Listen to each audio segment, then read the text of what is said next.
Welcome. This is your host, Walt Anderson, to tell you a story. It's a story that deserves to be preserved for the families of the men who so gallantly served on the USS Helm.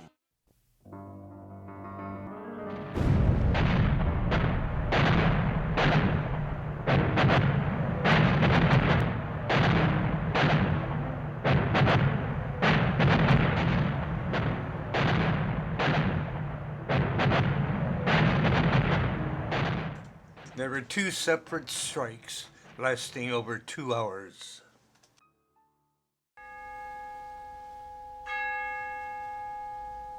The cowardly attack was devastating.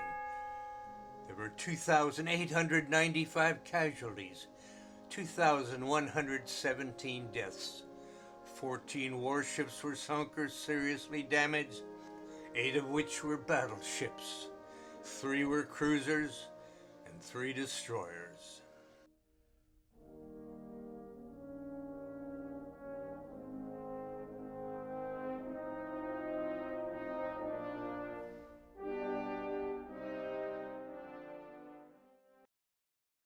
There you see the luckiest ship at Pearl Harbor. The only ship underway, she was a mile away from Battleship Row when the Japanese struck. She had left at 0700, scheduled for degaussing, well over an hour away. Captain Carroll brought his young son aboard, who was excitedly watching as they passed Battleship Row before a left turn up the entrance channel. This would be followed by a hard right turn up the West Bank channel. Suddenly, hard left turn! Let's get the hell out of here! The war had begun. Suddenly, a plane zooms by looking for bigger targets beyond. And then the Helm became a target. Quickly, he was shot down by gunner's mate Huff. In open waters, a few moments later, they spotted a periscope. A 5-inch .38 opens fire. It appears they missed as the periscope begins to disappear under the water. It was determined to be a midget submarine. The next day, one like it washed up ashore, and the captain surrendered to be the first prisoner of World War II.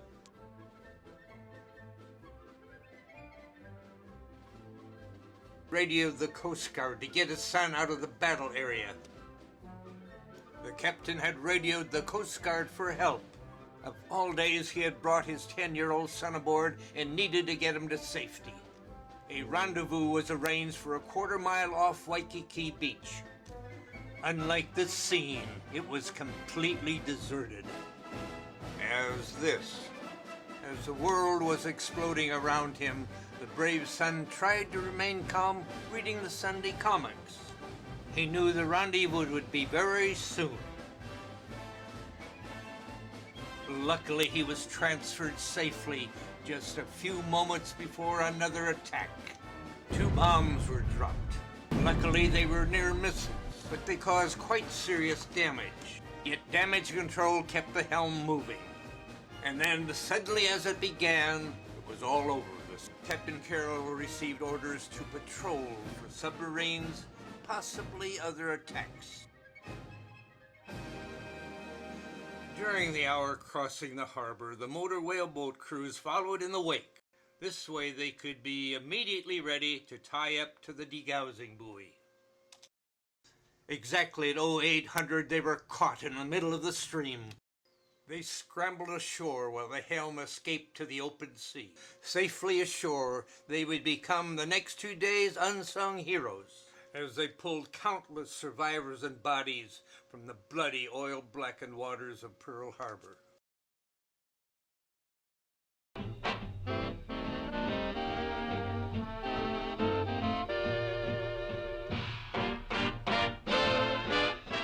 Well, Artie Shaw's Begin the Beguine, a great hit. It was 1937 when the Helm began her 8 years of gallant service. The ill-fated Blue, alongside, 5 years later, would lie beneath the deep waters of Iron Bottom Bay, sunk at Guadalcanal. This was a happy event, as the widow of Admiral Helm swung the champagne bottle, with her best friend, Mrs. FDR, nearby. In 1939, the Helm joined the Pacific Fleet, San Diego her home port. And then came Pearl Harbor and their assignment immediately following. The sequence of their successful mission: sail halfway to Australia to Howland Island, rescue a handful of government workers before the Japanese took over.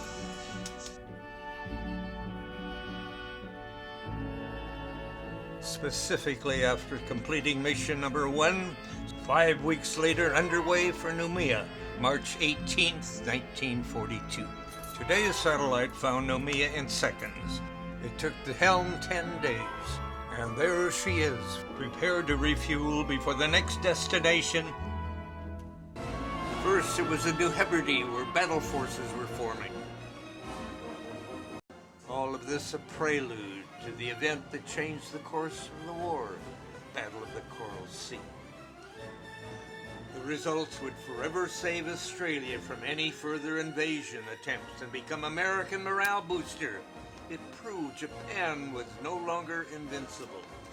It became the first battle in nautical history whereupon ships never fired at each other.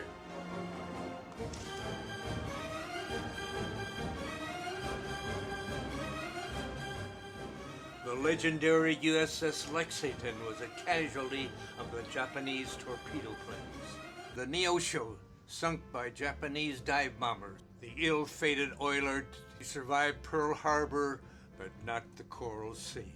Helm was assigned to search for possible survivors and spent 8 fruitless days searching endlessly. But on the 9th day, Eureka! 4 extremely emaciated survivors were found. A miracle had kept them alive. While en route to Australia, the captain received orders that would keep them there for 2 months. Mainly it was escort duty.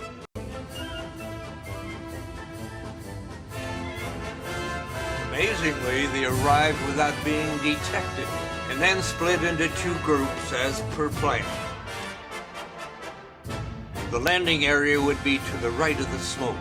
The Helm's job was to protect the Marines and the ships, such as the troop transport Harry Lee, and attack transport with guns fitted to protect itself. On the day of the landings, you can see the Helm in quiet waters with the outline of Savo Island behind. The skies were clear of enemy aircraft, and as you can see with the landing, absolutely no resistance. However, things were different the next day. With little warning, 8 Japanese bombers zoomed in to attack. Destroyer anti-aircraft fire was so accurate that by the time they reached the Helm, only 2 were left.